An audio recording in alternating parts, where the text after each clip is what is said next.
Bueno, gente, acá ya debajo del toro, mirando un poco la caja, el estado general. No tiene juego la directa para ningún lado. Está andando bien la caja esta GR, pero hay que ver dónde está la pérdida de aceite, porque observen que es prácticamente entre 5 y 6 milímetros de grasa y tierra, o sea que acá hay una pérdida.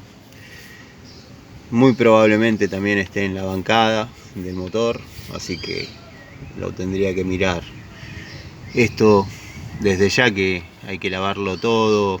El momento de subir el motor a la coupé con la caja tiene que estar todo perfecto, o sea, no hay opción a renegar, o sea,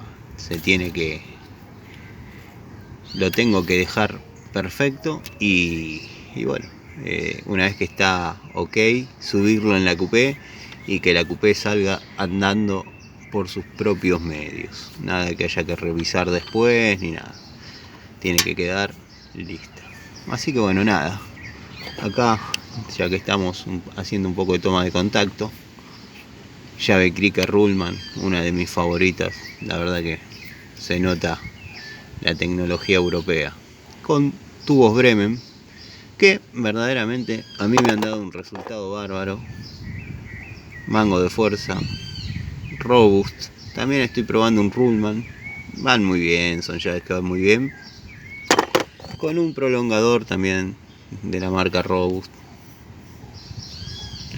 Hermosas unidades, Así que bueno, voy a seguir sacando un par de bulones más. Sigan viendo, como dice Giancarlo, cómo se hizo famoso ese muchacho. Bueno, sigan viendo.